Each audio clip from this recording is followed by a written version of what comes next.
Just talk about, Hayden walked a lot, 10, but he got out of some, it kind of shows how good of a pitcher he is. Yep.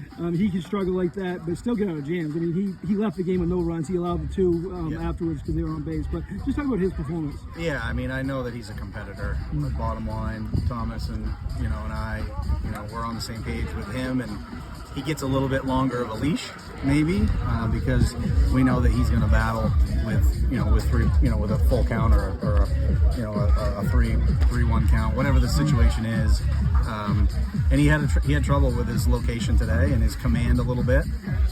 But all in all, he made the pitches when it mattered. And that's what you have to do. So he did what had to be done. It wasn't his best. It wasn't the cleanest, but he did what had to be done, and he got outs when he had to get outs, threw strikes when he had to throw strikes, and that's the name of the game. And then Jaden came in and did a job for us, and kept things right, kept things on schedule, and then we got some runs there, middle innings, and we're able to not have to sweat it out at the end. So that was and Jaden, he definitely limited the damage. He did allow two inherited runners to score, but he didn't allow the third one, and then he didn't allow anything after that. Right. No, he was clean. I mean, he's been that way all year, as most of our guys have been. Getting ahead of batters and throwing strikes, and we've got a good defense behind all of our guys, and they're confident in that, and they know that. So, it's at any level of baseball, it's obviously important to get ahead. So he was able to do that today and really kind of calm us down. And then we got a couple runs, and I think we settled in. I do think we were a little bit uptight today.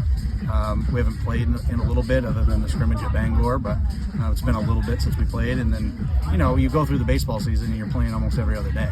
And then you don't go and you play twice in 14 days, and it's a little different. So, we'll see. This time of year, obviously they motivated you guys the top seed, but is it hard keeping them focused with all the school stuff going on? So I've always said, even before I started coaching baseball, that I would never coach in the spring, because I coach in the fall, and I felt like in the fall they come off of summer and they're really focused.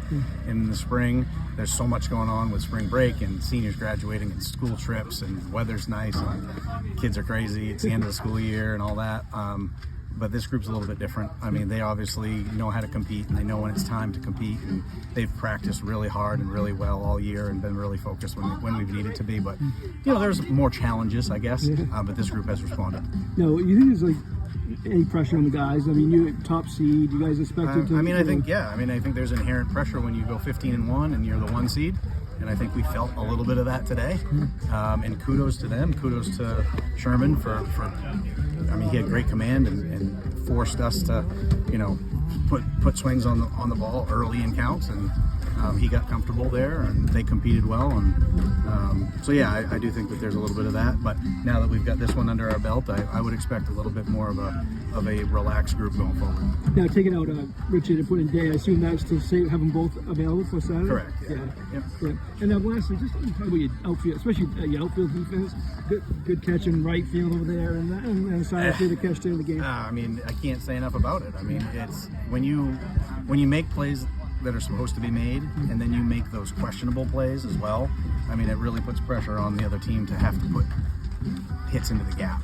And if we can limit that with pitching, then you're going to be in a good spot. So I can't say enough about what they did, and in particular, Gage Beaudry read the ball extremely well. He's been playing great in the field all year, but he really reads the ball well off the bat, and he's confident in his approach. And that play there in the seventh, going to his left down the line is a very difficult play that he made look rather routine, if that's the right word. But he made it look pretty easy for as tough of a play as it was. What do you know about Bucksport and Mount I mean, I know that they're both have rich tradition baseball programs and great coaching across the board and talented players. So, I mean, regardless of who we're playing, you're going to see a quality ball club show up here Saturday. Excellent. Thank you. Thank you.